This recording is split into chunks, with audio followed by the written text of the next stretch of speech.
Hi friends, good morning. పల్లెటూర్లు బాగుంటాయి friends. ఆరోగ్యం బాగుంటుంది, వాతావరణం కూడా బాగుంటుంది, లొకేషన్ కూడా బాగుంటుంది. కానీ ఈ హృదయం మాత్రం చెత్తా చెదారంతో నిండిపోయి ఉంటుంది. ఇది కాదంటే కామెంట్ పెట్టండి. ఐఎమ్ సారీ, అందరినీ కాదు కొందరిని. ఎందుకంటున్నానో తెలుసా? మేము ఒక 5-6 సంవత్సరాల నుంచి మమ్మాళ్ళ ఊరిలో కాలికి బలపం కట్టుకొని తిరుగుతున్నాము. ఇంత బాగుంది, పచ్చగా ఉందని చక్కగా తిరుగుతుంటే ఏం బాగుంది. ఏదైనా ఆపతొస్తే నేను చూస్తా ఉండి అందరిని అబ్జర్వ్ చేస్తున్నా. ఏదైనా ఆపత వచ్చిందంటే ఒకళ్ళకొకళ్ళు పట్టించుకోరు. ఆకలి అవుతుందంటే ఒక ముద్ద పెట్టరు.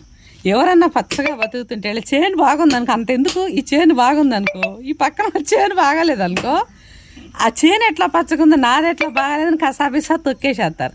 ఈ కళ్ళతో చూసేది. ఇంతకుముందు నేను పల్లెటూరు అంటే చాలా ప్రేమించేదాన్ని. మా నాన్న చెప్పిన ఆయన్ని పాటించేదాన్ని. నేను ఇక్కడ పుట్టాను పల్లెటూరులో అని చాలా ఫీల్ అయ్యేదాన్ని, చాలా సంతోషంగా ఉండేదాన్ని ఫ్రెండ్స్.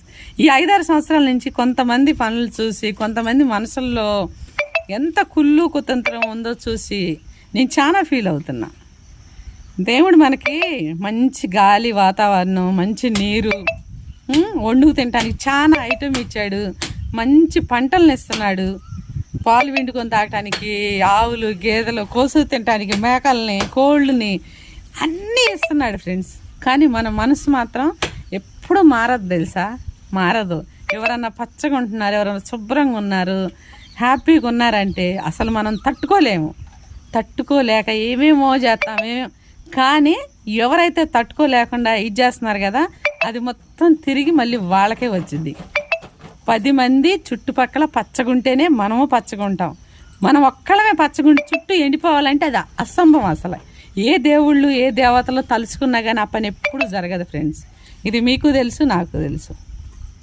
ఎందుకంటున్నాను తెలుసా ఈ మాట? కొంతమంది చేష్టలు చూస్తుంటే మనసుకు చాలా బాధగా ఉంటుంది. మనం ఫంక్షన్లు, పార్టీలు చేసుకొని ఇంటికి పిలిస్తే ఇంట్లో బెడ్షీట్లు, ఇంట్లో తువ్వాళ్ళు, గిన్నెలు, బొచ్చులు, బోళ్ళు మనం నమ్మి చుట్టాలని తాళాలు ఇచ్చేసేస్తాం. ఇవి కూడా చేరేసుకుంటారు. అసలు ఎంత టూ మచ్ అంటే ఇది అంత సిగ్గేస్తుంది నాకు మాట్లాడటానికి. సారీ, అందరు కాదు, కొందరు. ఇంటి తాళం ఇస్తే మొత్తం ఒక సంవత్సరంలో ఒక లారీడు సామాన్ సర్దుకున్నారు. అన్నీ నేను తెచ్చిపెట్టాను.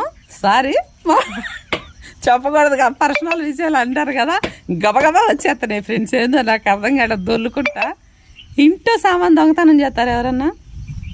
అట్లా చాలా తప్పు ఫ్రెండ్స్. ఒక మనిషిని హట్ చేయటం, ఒక మనిషి ఏమైనా సంపాదించుకుంటే మనం అక్రమంగా దోసుకోవడం చాలా తప్పు. భూమి మీద 4 రోజులే మనం నాటకం తెలుసా? ఒకళ్ళ సొమ్ము మీద ఆశపడతాం, ఒకళ్ళ మనిషి మీద ఆశపడతాం. ఇవి చాలా తప్పు ఫ్రెండ్స్. దేవుడు మనకి ఏది ఇచ్చాడో దాంతోనే మనం తృప్తి పడాలి, దాంతోనే మనం సంతోషపడాలి. కొంతమంది నికృష్టమైన మనుషులను చూస్తుంటే చాలా బాధగా ఉంటుంది. మనుషులు చచ్చిపోయిన కాడకొచ్చి కూడా వాళ్ళు సామాను, డబ్బులు, బట్టలు వెతుక్కుంటారు. దినాల కాడకొచ్చి కూడా అదే పని చేస్తారు.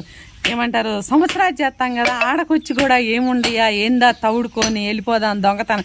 ఇలాంటి మనుషులను చూసి చూసి చూసి నాకు చాలా విసుకొచ్చేసేసింది. అందుకే మనుషులకి దూరంగా ఉండాలి, దేవుడికి దగ్గరగా ఉండాలి. దేవుడికి దగ్గరగా ఉన్నామనుకో మన హృదయంలో బాధ తీసేస్తాడు, మనకి ఏం కావాలో ఇస్తాడు. మనుషులకు దగ్గరగా ఉన్నామనుకో మొత్తం మన నిలువు దోపిడీ మొత్తం దోసుకుంటారు.